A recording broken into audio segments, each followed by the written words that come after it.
Morning बच्चे। जो law of supply यानी कि पूर्ति के सिद्धांत का बच्चे ये मेरा दूसरा वीडियो है बच्चे। आज जो मैं क्वेश्चंस करवाने जा रहा हूँ 2 या 3 क्वेश्चंस हैं and these questions are very important. ये क्वेश्चन बहुत ही इंपॉर्टेंट है, ठीक है। और सबसे पहला जो क्वेश्चन है बच्चे, पूर्ति का नियम जो है, जिसको लॉ ऑफ सप्लाई बोलते हैं। इंग्लिश और हिंदी दोनों मैं इसको समझने की कोशिश करनी है आपने। सबसे पहले मैं इंग्लिश में बताऊंगा और उसके बाद हिंदी में बताऊंगा, ताकि दोनों टाइप के मीडियम के बच्चों को या दोनों मीडियम के बच्चों को इसका फ़ायदा हो। तो बच्चे ये आप जानते हैं, कोई भी प्रोड्यूसर है बच्चे, जैसे कोई भी किसी वस्तु का उत्पादन कर रहा है बच्चे, तो वो वस्तु की पूर्ति कब अधिक करता है? जब उसकी कीमत अधिक होती है, ठीक है। कीमत बढ़ने पे वो पूर्ति अधिक करता है बच्चे। तो यहीं से तो डेफिनेशन बन गई कि कीमत बढ़ी तो वो अपनी पूर्ति को बढ़ा रहा है, तो उसको पूर्ति विस्तार बोल दिया।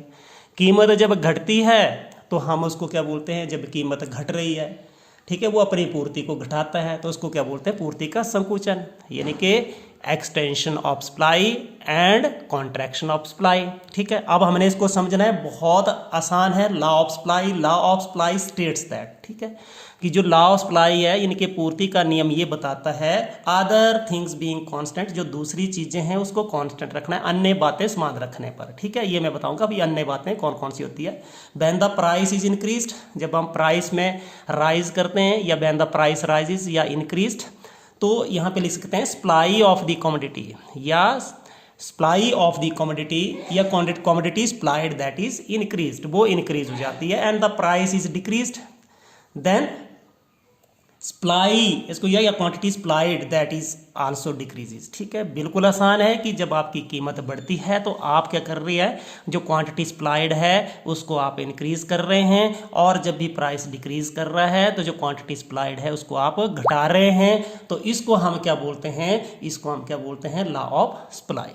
बहुत आसान हो गया। देखिए, हम इसको हिंदी के अंदर भी बताएंगे कि जो पूर्ति का नियम ये बतलाता है कि अन्य बातें समान रहने पर, जब भी अदर थिंग्स बीइंग कांस्टेंट, अन्य बातें समान रहने पर, कीमत बढ़ने पर पूर्ति बढ़ जाती है और कीमत कम होने पर पूर्ति कम हो जाती है। मैंने आपको बताया कि कीमत बढ़ने पर ही उत्पादक अपनी पूर्ति को बढ़ाता है, इसको पूर्ति विस्तार कहते हैं, और कम होने पर पूर्ति कम हो जाती है, इसको हम पूर्ति का संकुचन कहते हैं। आपने इसको लिख लेना। जैसे आप देखिए, अदर थिंग बीइंग कांस्टेंट बच्चे, हमने डिटर्मिनेंट्स ऑफ सप्लाई किए थे बच्चे। जैसे आपको पता है किसी वस्तु की पूर्ति किस किस के ऊपर निर्भर करती थी? वस्तु की कीमत, PO मतलब price of other things, NF means number of firms, goal of firm, price of factors, price expectations, government policy, यानी कि वस्तु की कीमत, दूसरी वस्तुओं की कीमत, फर्मों की संख्या, और फर्मों का उद्देश्य, ये फर्म का उद्देश्य, साधनों की कीमत, और भविष्य में कीमत संभावना, और सरकारी नीति, इन सब को कांस्टेंट रखना आपने। यहाँ से यहाँ तक इनमें कोई परिवर्तन नहीं करना है। सिर्फ आपने जो परिवर्तन करना है वो किस में परिवर्तन करना है? कीमत में परिवर्तन। अब आपने लिखा कि कीमत में परिवर्तन होने के फलस्वरूप जो है, ठीक है, यानी कि अन्य बातें समान रहने पर ये सारी की सारी बातें आपने कांस्टेंट रखनी है इन चीज़ों में, या ये जो भी फैक्टर्स हैं, ये जो भी डिटर्मिनेंट्स हैं, ये जो भी निर्धारक तत्व हैं, उनके अंदर कोई भी आपने परिवर्तन नहीं करना है। फिर क्या होगा? जब आप क्या करेंगे? कीमत, देखिए फिर क्या होगा, यहाँ पे मैं फिर बिल्कुल आसानी से बता रहा हूँ। ये कीमत बढ़ने पर, यानी कि आपने क्या कर दिया? प्राइस को राइज कर दिया। When the price is राइज्ड, price rise करने से क्वांटिटी सप्लाइड दैट इज, ये जो आपकी सप्लाई है दैट इज इंक्रीज्ड, तो इसको बोलते हैं, इसको क्या बोलते हैं? एक्सटेंशन ऑफ सप्लाई, यानी कि पूर्ति का विस्तार। बहुत आसान है। कीमत बढ़ी, कीमत बढ़ने पर जब पूर्ति बढ़ती है उसको पूर्ति विस्तार कहते हैं, और कीमत घटने पर घटा दी, नीचे की तरफ घटा दी, और पूर्ति का घटना, जब पूर्ति आपकी सप्लाई कम हो जाती है कीमत के घटने से, यहाँ पे क्या हो रही है? कीमत में परिवर्तन हो रहा है, तो उससे जो पूर्ति में कमी आ जाती है उसको क्या बोलते हैं? पूर्ति का संकुचन, ठीक है। बिल्कुल आसानी से याद हो गया। अब आपने थोड़ा सा इसकी टेबल बनानी है बच्चे। एक मैंने टेबल पहले ही बना के रखा है कि ये कोई एक्स वस्तु थी, और ये उस वस्तु की क्या थी बच्चे? QX भी लिख सकते हैं, SX भी लिख सकते हैं बच्चे, है ना। QX भी लिख सकते हैं, XX भी लिख सकते हैं। इसका मतलब देखिए बच्चे, मैं कीमत बढ़ा रहा हूँ, 10 से 11 कर दी, 11 से 12 कर दी, है ना। अब यहाँ पे देखो, कीमत बढ़ाने से अब क्या होगा बच्चे? ऊपर की तरफ घटती जाएगी। 12 से 10 कर दिए, 10 या 12 से 11 कर दिए, 11 से 10 कर दिए, तो ये ऊपर की तरफ घट जाएगी, ठीक है। जैसे 10 के ऊपर इसकी पूर्ति 100 इकाइयाँ थी, ये आपने रुपीज़ में लिख लेना है, और ये किस में लिखना है आपने? इकाइयाँ किस में लिखनी है आपने? यूनिट्स में। अब 100 से 200 होगी, 200 से 300 होगी। उल्टा भी कर सकते हैं, 12 से 11 तो 300 से 200 होगी पूर्ति, 11 से 10 कर दी तो पूर्ति आपकी कितनी होगी, 200 से 100 होगी। ठीक है, बिल्कुल आसान हो गया। आपने ये आपका बन गया पूर्ति का नियम कि कीमत बढ़ने से पूर्ति बढ़ रही है। ठीक है, अन्य बातें समान रहने पर, और कीमत के घटने से पूर्ति घटती है, इसको क्या बोलते हैं, घटती है, इसको पूर्ति का नियम कहते हैं। अन्य बातें समान रहने पर, कीमत बढ़ने पर पूर्ति बढ़ती है, कीमत घटने पर पूर्ति घटती है, इसको पूर्ति का नियम कहते हैं। This is called law of supply. बिल्कुल आसान है। ठीक है, अब हमने इसका डायग्राम बनाना है बच्चे। क्यू एक्स या हम एक्स एक्सिस के ऊपर हम क्या लेते हैं, क्वांटिटी सप्लाइड जो है, यानी कि वस्तु की मात्रा को ही लेके चलते हैं, और बाई एक्सिस के ऊपर हम प्राइस को लेके चलते हैं बच्चे। देखिए 10, 11, 12, अब हमारा प्राइस कितना है बच्चे, 10, 11 और 12 है। इसको आप जनरल, कुछ जरूरी नहीं कि आपने 10, 11, 12 लेना है, इसको आप 5, 10, 15 भी ले सकते हो। ठीक है, लेकिन हम 10, 11, 12 ले रहे हैं तो हमें थोड़ी सी दिक्कत आएगी। 2, 3, 4, 6, 7, 8, 9, 10, 11। ठीक है, थोड़ा सा इसमें दिक्कत आएगी। और ये आपका 100, ये 200 और ये 300, इसको 5, 10, 15 करके लेंगे तो और आसान हो जाएगा। ठीक है, ये आपका 100, ये 200 और ये 300। ठीक है, अब ये 1, 2, 3, 4, 5, 6, 7, 8, 9, 10, 11। अब जरूरी नहीं कि बच्चे आपने इसी को करना है या इसी को करना है। ठीक है, आप इसका जनरल भी कर सकते हैं बच्चे। मैं एक ये इसी का डायग्राम नहीं बना रहा हूँ बच्चे, एक जनरल जिसको बोलते हैं, आपने इसके ऊपर जो ये बनाना है वो कैसा, आपको इसके ऊपर एक जनरल डायग्राम भी बना सकते हो बच्चे। ठीक है, कैसे बनाएंगे बच्चे, मैं बताने जा रहा हूँ बच्चे, कि जरूरी नहीं कि आपने इसी को बनाना है। देखिए बच्चे, मैं बनाने जा रहा हूँ आपके सामने। ठीक है, आपने ध्यानपूर्वक देखना है कैसे है, इसकी जनरल बनानी है, आपने वो नहीं करनी है। ठीक है, जैसे जनरल डायग्राम मैं बनाने जा रहा हूँ, आपने इसको देखना है। ये आपका उसके ऊपर बनाना होगा तो बना लेना, लेकिन बच्चे आपने इसके अंदर जनरल बनाना है। ठीक है, ओ एक्स और ये बाई बच्चे हमने इधर कीमत ले ली किसकी, रुपीज़ के अंदर, यहाँ पे क्वांटिटी सप्लाइड, और ये हमने यूनिट्स के अंदर ले ली। ठीक है, अब देखिए बच्चे, प्राइस यहाँ पे हम मान लेते हैं पी थी या P1। ठीक है, क्वांटिटी सप्लाइड कितनी थी बच्चे, Q1, तो इसकी सीध में चलते जाएंगे तो हम यहाँ पे पहुँचेंगे बच्चे। अब आपने ये प्राइस बढ़ा करके कितनी कर दी बच्चे, P2, तो अब आपकी क्वांटिटी भी आपने कितनी कर दी, Q2, और इसकी सीध में आप आएंगे और इसकी सीध में आएंगे तो ये बन गया। ठीक है, अब देखिए बच्चे, मैं इसको मिला रहा हूँ, ये मैंने आप मिला दिया। ठीक है, अब यहाँ पे देखिए बच्चे, मैं इसको थोड़ा सा एक्सप्लेन करने जा रहा हूँ। ये जनरल बनानी है आपने, इसके अंदर जो डायग्राम्स है वो आपने वो वाली डायग्राम नहीं बनानी है, यहाँ पे you have to make the general diagram. कैसे, अब देखिए बच्चे, यहाँ पे हम लिख रहे हैं बच्चे, कीमत कितनी है बच्चे आपकी, OP1, ये आपकी प्राइस किसी वस्तु, और ये सप्लाई लिख रहे हैं तो सप्लाई कितनी है बच्चे, OQ1। अब कीमत बढ़ के कितनी होगी, OP2। देखिए OP2, उसके सामने हमारी सप्लाई कितनी होगी, OQ2। बच्चे आप इसको चित्र की सहायता से बता सकते हैं। यहाँ पे A बना दीजिए और ये B, इसको S और S लिख लेना, क्योंकि ये पूर्ति वक्र है, दिस इज सप्लाई कर्व जो है। समझ आ गई बच्चे, आपने इसके लिए एक जनरल डायग्राम बनाना, जरूरी नहीं होगा 10, 11, 12 वाला बनाना है। ठीक है, वहाँ पे बनाना तो यहाँ पे भी आप बना सकते थे, बट आपने एक जनरल डायग्राम इसका बनाना है। ठीक है, तो ये हो गया पूर्ति का नियम की what is the law of supply. ठीक है, अब हम जो नेक्स्ट क्वेश्चन करने जा रहे हैं, जो हमारा नेक्स्ट क्वेश्चन है हमारा एक्सटेंशन ऑफ सप्लाई। ठीक है, और हमारा नेक्स्ट है एक्सटेंशन ऑफ सप्लाई, यानी कि पूर्ति का विस्तार जो है। ठीक है, एक्सटेंशन ऑफ सप्लाई जो है। ठीक है, अब आपको पता है एक्सटेंशन का मतलब होता है पूर्ति विस्तार। पूर्ति विस्तार होता कब है बच्चे, ठीक है, पूर्ति विस्तार कब होता है, अब आपको पता है कि जब आप क्या करते हैं, किसी वस्तु की कीमत को बढ़ाते हैं, पूर्ति विस्तार। ठीक है, अदर थिंग्स बीइंग इक्वल जो है, हम वही बात कर रहे हैं कि दूसरी आपने बातों के अंदर कोई भी परिवर्तन नहीं किया, अन्य बातें समान रहने पर व्हेन द प्राइस राइजेस, जब कीमत बढ़ती है, quantity supplied of a commodity rise. ठीक है, किसी वस्तु की जो वो आपको जो वस्तु की पूर्ति वो बढ़ जाती है, उसको हम क्या बोलेंगे, एक्सटेंशन ऑफ सप्लाई। हिंदी वाले देखिए बच्चे, अन्य बातें समान रहने पर, बिल्कुल आसान है, अन्य बातें समान रहने पर क्या होता है बच्चे, जब भी आपकी कीमत बढ़ती है, प्राइस बढ़ रही है, तो हमारी जो पूर्ति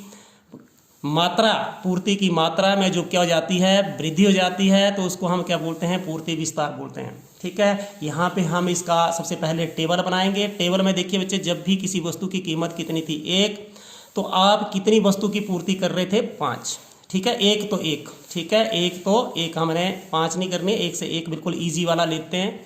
और जब आपने कितनी कर दी, आपने कीमत बढ़ा करके 5 कर दी, तो पूर्ति बढ़ा करके कितनी कर दी आपने, 5 कर दी। ठीक है, कीमत 1 पे 1 या 1 पे 5 ले सकते थे और 5 पे 10 या 15 कर सकते, लेकिन इजी करने के लिए आपने सिंपल वाला एग्जांपल लेना है। ठीक है, कीमत 1 तो पूर्ति कितनी आ गई 1, और कीमत बढ़ करके 5 तो पूर्ति कितनी हो गई आपकी 5। तो इसका मतलब क्या हो गया कि इंक्रीज इन प्राइस। बच्चे यहाँ पे प्राइस में इंक्रीज हुई है तो क्वांटिटी सप्लाइड जो है वो इंक्रीजेस हो रही है। ठीक है, आपने क्या लिखा है, ठीक है, जब आपने कीमत जो 1 है, पूर्ति 1 है, और जब जो है वो क्या आपकी कीमत बढ़ करके 5, पूर्ति बढ़ करके 5, तो यहाँ पे क्या हो गया, अब आपने देखा कि कीमत में वृद्धि होने के फलस्वरूप क्या हो गया, कीमत में वृद्धि होगी और पूर्ति की मात्रा का विस्तार हो गया। इसको हम क्या बोलते हैं, पूर्ति विस्तार। एक बार मैं फिर समझाने की कोशिश कर रहा हूँ कि पूर्ति विस्तार क्या होता है, कि जब किसी वस्तु की कीमत में वृद्धि हो जाती है, उसके फलस्वरूप क्या हो जाता है, उसकी कीमत में वृद्धि हो रही है। देखो, कीमत में वृद्धि हो रही है, कीमत में वृद्धि होने के फलस्वरूप उसकी पूर्ति में वृद्धि हो जाती है, तो इसको क्या बोलते हैं, इसको बोलते हैं पूर्ति विस्तार जो है। ठीक है, इसको क्या बोलते हैं, पूर्ति विस्तार। ठीक है, तो इसमें हम लिख सकते हैं कि कीमत में वृद्धि, पूर्ति की मात्रा का विस्तार, increase in price, supplied quantity supplied that is increased, तो that is called extension of supply. इसको एक्सटेंशन ऑफ सप्लाई बोलेंगे बच्चे। ठीक है, ये टेबल बन गया, और टेबल बनाने के बाद अब हम क्या करेंगे, टेबल बनाने के बाद हम इसका डायग्राम बनाएंगे। ठीक है, इसका हम क्या बनाएंगे, डायग्राम। ये यूनिट्स में ले रहे हैं और ये हमने प्राइस में, ये 1 2 3 4 5, ये हमने बिल्कुल शॉर्ट, जितना हम जो है सिंपल लेंगे उतना डायग्राम बनाना आसान होगा। 3 4 और 5। देखिए बच्चे, जब भी कीमत 1 थी तो हमने पूर्ति कितनी ले ली, 1, यहाँ पे आ गए।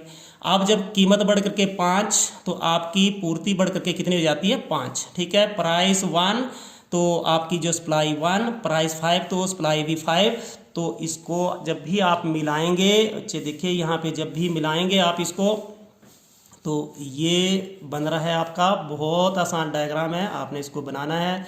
ठीक है, अब यहाँ पे उत्पादक पहले कहाँ पे था बच्चे, यहाँ पे प्रोड्यूसर है जो सप्लाई कर रहा है और बी पे पहुँच रहा है, यहाँ से यहाँ पे पहुँच रहा है। ये एस क्या है बच्चे, आपका सप्लाई कर्व है।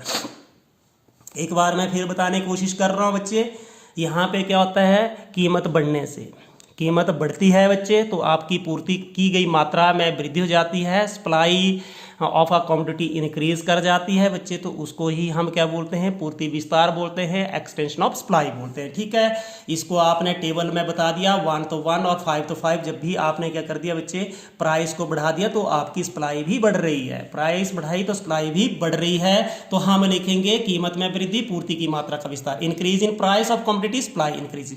ठीक है, supply of a commodity increase या quantity supplied that is increases. ठीक है, आप किसी भी भाषा में लिखिए, लिखने का आपको पता होना चाहिए।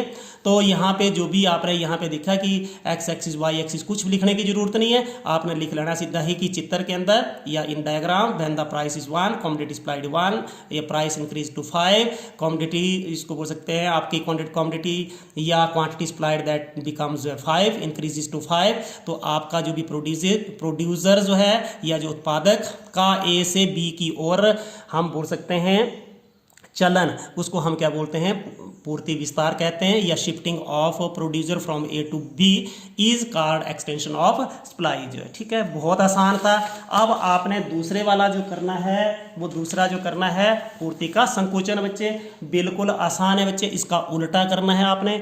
उल्टा करने का मतलब क्या हो गया कि अन्य बातें समान रहने पर, मैंने अन्य बातें आपको बताई है, चाहे प्राइस किसी कमोडिटी की हो सकती है या टेक्नोलॉजी में, या टेक्नोलॉजी हो सकती है, भविष्य में कीमत संभावना हो सकती है, और हम बोल सकते हैं प्राइस ऑफ फैक्टर्स हो सकता है, गोल ऑफ फर्म्स हो सकता है, सरकारी नीति हो सकती है, इत्यादि इत्यादि। ये सारे के सारे कांस्टेंट रहने चाहिए, इनमें कोई भी परिवर्तन नहीं होना चाहिए। ठीक है, आपूर्ति का संकुचन, संकुचन होने का मतलब क्या होता है, सिकुड़ जाना। यार पूर्ति कब सिकुड़ती है, उत्पादक किसी वस्तु की पूर्ति कब करता है, जब कीमत कम होती है।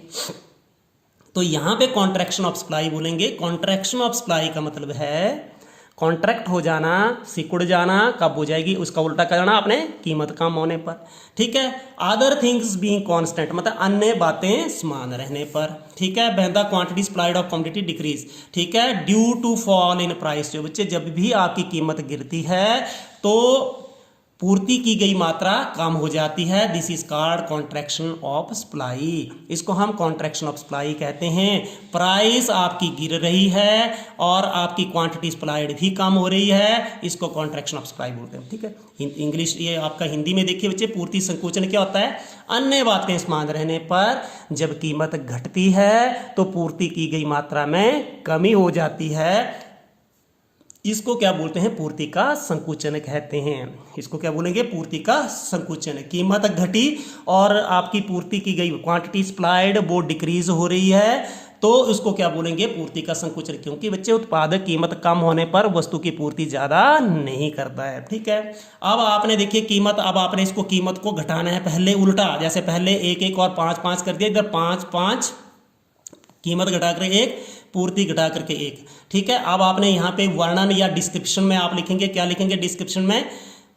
कीमत में कमी, कीमत में कमी, पूर्ति की गई मात्रा में कमी, पूर्ति की गई मात्रा में कमी, तो इसको बोलेंगे पूर्ति संकुचन। इसको क्या बोलेंगे आप? पूर्ति संकुचन। तालिका में दिखा सकते हैं कि किसी वस्तु की कीमत 5 तो पूर्ति 5, कीमत घट करके 1 तो पूर्ति घट करके भी कितनी रह जाती है? 1 रह जाती है, तो इसको हम क्या बोलते हैं? पूर्ति का संकुचन। इसको हम चित्र की सहायता से भी बना सकते हैं, 2 3 4 और 5 तक के लिए, तभी तो बिल्कुल सिंपल, जितना हम लेंगे उतनी हमारी डायग्राम सिंपल हो जाएगी। इधर SX भी लिख सकते हैं हम, QX भी लिख सकते हैं। इधर 1 2 3 4 और 5, 1 2 3 4 और 5, ये प्राइस ले रहे हैं। प्राइस किसकी ले रहे हैं? जो एक्स कॉमोडिटी लेके चलना है, यानी कि आइसक्रीम वगैरह लेके चलना है, ऐसा कुछ नहीं करना है, एक्स कॉमोडिटी लेके चलना है। और यहाँ पे आइए, अब देखिए बच्चे, हम पहले कहाँ पे थे? 5 और 5 के सीध में चाहेंगे। ये देखिए 5 और ये 5, ठीक है, 5 और 5, ये हम पहले यहाँ पे थे अब। ठीक है, अब देखिए कीमत घटती घटती घटती घटती घटती 1 पे पहुँच गई। अब आपकी पूर्ति घट करके 1, तो यहाँ पे कर दिया आपने। ये B के ऊपर हम बाद में पहुँचे। ठीक है, अब देखिए हम इसको मिला रहे हैं, जब आप इसको मिलाते हैं तो बन गया सप्लाई कर्व SS। ठीक है, अब यहाँ से आप इधर आ रहे हैं, A पहले अंग्रेजी में, B बाद में पहुँच रहे हैं हम। ठीक है, अब यहाँ पे देखिए इसको मिलाने से ही आपने ये देखिए ये मिला दिया और 1 1 को भी मिला दिया आपने। अब यहाँ पे देखिए बच्चे, आप लिख सकते हो कि जब भी कीमत 5 तो आपकी पूर्ति 5, कीमत घट करके 1, पूर्ति 1, तो उत्पादक का A से B की ओर चलन क्या कहलाता है? पूर्ति संकुचन। पूर्ति का सिकुड़ रही है, पूर्ति संकुचित हो रही है, कम हो रही है। ठीक है, इंग्लिश में जब when the price is 5 and your quantity supplied that is 5, which is जो है represented by point A, and when the price decreases from 5 to 1, commodity supplied या quantity supplied that is decreased from 5 to 1, that is represented by point B, and shifting of हम लिख सकते हैं producer from A to B, from हम लिख सकते हैं right to left, from up to down on the supply curve SS is called contraction of supply। इसको हम क्या बोलेंगे? contraction of supply। तो बच्चे, आपको ये वीडियो अच्छा लगा तो like share and subscribe. Thank you, have a nice day.